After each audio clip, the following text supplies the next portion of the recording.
Hey everybody, it's Glenn Schofield from Sledgehammer Games, and when you attempted to log on to the servers today, eventually you're actually able to get through after hours of staring at different error codes. You're going to be forced to download a patch. This patch, which still hasn't been brought up to the build that we had in the beta because our point and score limit values are still off, but it will fix lots of issues that players are experiencing, judging by the myriad of threads on Reddit, which coincidentally we've actually printed out here at the studio, and it's what I've been using instead of dumbbells for my arm curls and leg presses. We're going to speak in generic terms in the patch notes to make it seem like we've actually done more than we have implemented, like connectivity improvements and optimizations, leaderboard stability and bug fixes, general UI improvements, loading screen optimizations,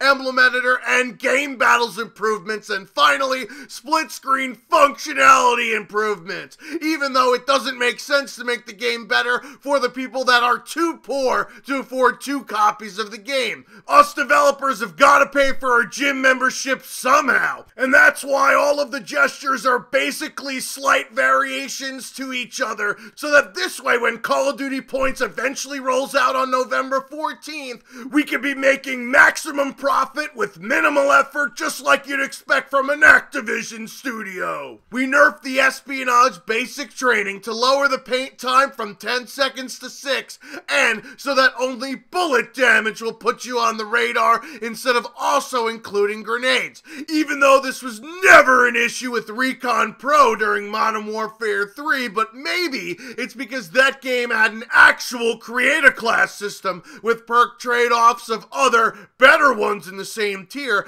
versus the current incarnation of pick one of 22 relatively shit options. Other nerfs were handed out to a few rifles, the STG44, BAR, and FG42, in the form of a hipfire spread increase for all 3, with the BAR getting an additional fire rate reduction and the FG42 an additional recoil increase. Also, the snipers had a bug where they'd always zoom exact center screen when ADSing, making it so easy to quickscope even a caveman can do it. That has been fixed though. Even though the SMGs are the most overused weapons in the game, they're not getting any changes because I like to run and gun, just like my gym workouts on the treadmill and then doing biceps and triceps. But the machine pistol is getting a range reduction. Buffs were handed out to the LMGs to increase ADS time when the bipod is deployed, even though bipod deployment usually means camping and you're already aiming down sight. The Bren LMG gets a damage increase, even though it's basically the Gorgon of Call of Duty World War II,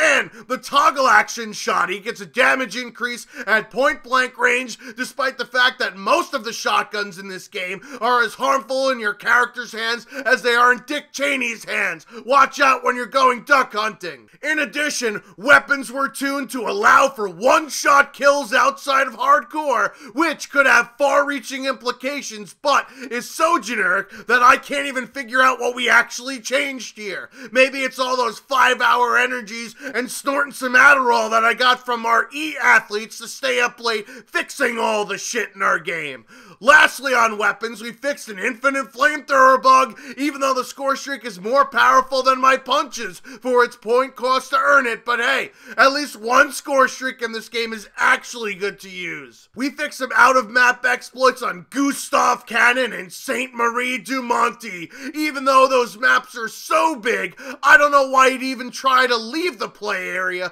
when there's more than enough room inside the playable space. The XP raid in Operation Neptune was also tweaked. Next are game modes where we didn't change the TDM score limit or domination kill points back to 100, but instead we fixed exploits for Gridiron, a game that brings me back to the glory days of playing football in high school, jacking up the defensive line on each play, and waving to the cheerleader girlfriend of mine. In order to make up for all of the D-ranking issues that we finally got rid of with this patch, we're making double XP live until Monday, November 13th. So go get the squad together, just like that ad that had more diversity than the Wu-Tang financials bonds. We've also got a ton of things to work on since we released this game with all sorts of typos for challenge descriptions, math errors and challenge glitches since counting isn't exactly hashtag the hammer's strong suit, and completely unrealistic challenges as if we don't even actually play our own game to figure out what is potentially achievable in the time allotted, along with having leaderboards for a game mode that's not even available to play yet in Gun Game.